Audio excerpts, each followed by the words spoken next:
Mindwings Audio presents Time Before Midnight by L.A. Wilson, Jr., read by Melissa Exelberth and Aaron Tucker.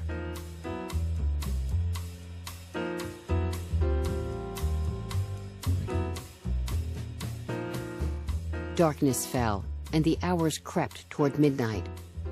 Pulsating techno rhythms simulating points on the Richter scale vibrated walls and wilted nerve endings. The angry rhymes of the urban streets reverberated and merged with the roaring response of reverent devotees. Auditory cells withered under the assault of the rising din.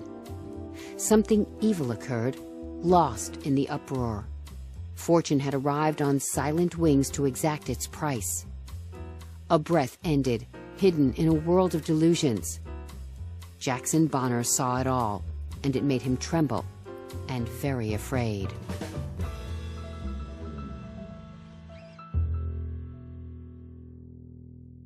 A mountain of muscle slid off his stool and spread out across a narrow hallway blocking the entrance to the office behind him. His T-shirt stretched across his frame so tightly that it looked sprayed on and proclaimed to the uninitiated, "You better ask somebody." As T.J. Durant approached, the scowl on the muscle man's face suggested that black suits and bow ties didn't impress him. "You can't pass here," the muscle man said. "I'm here for my client," she informed him. "I said you can't pass here," the muscle man repeated more forcefully.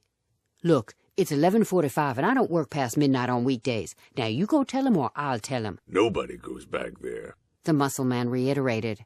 "Screw you," TJ retorted. What did you—" Before the words could leave the muscle man's mouth, TJ shoved him hard, dashed through the door, and slammed it in his face. A startled Jackson Bonner stood in the middle of the floor, looking bewildered. He gazed blankly at TJ, like a deer caught in the headlights. Sam Bowden sat at his desk, staring straight ahead, completely undisturbed by the intrusion into his office. What are you doing here?" Jackson Bonner asked. "Time to go."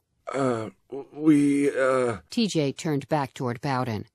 Sam Bowden was an asshole. He owned a string of nightclubs and restaurants on the south side of the city. He was a little dirty and as evil as they came.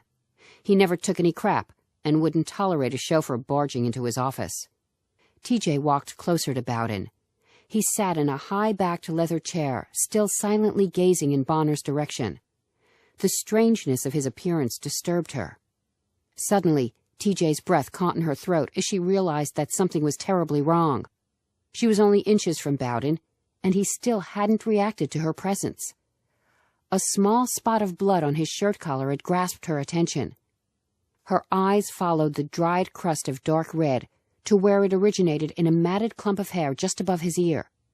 She touched his hand, and its cool, leathery texture caused her to retract instantly. "What happened to him? He's dead." "He was like that when I arrived," Bonner explained. "I threw the pictures on his desk, and when he didn't move, I realized he was dead."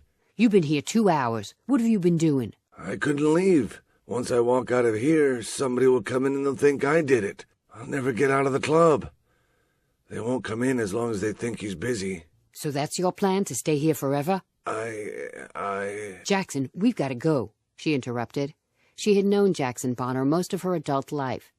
She had known him back when he was still a policeman. He had always been strong and secure. She had never seen him like this, trembling with indecision. "We've got to go, Jackson, now," she shouted with more urgency. She grabbed the pictures scattered on Bowden's desk and pushed Bonner out of the door ahead of her. He limped past the muscle man, who eyed TJ with raw animosity. "Sam said he doesn't want to be disturbed," she informed him as she passed. She tried to move quickly, but Bonner's limitations slowed them. She nudged him gingerly without much success. Jackson Bonner had been cut down in the line of duty. He had worked her neighborhood 5 years ago when drug dealers ambushed him. The encounter had left him blind in the left eye and with a right leg that would only support him when he wore a brace. Unable to survive on the strength of a disability check, he launched a PI business. Wounded men had always been TJ's weakness. She was an unwed mother with 2 children whom she loved deeply. She also knew 2 men who had no interest in children beyond fathering them. Now here she was, getting too attached to a one-eyed cripple who had about as much direction in his life as a rat in a maze.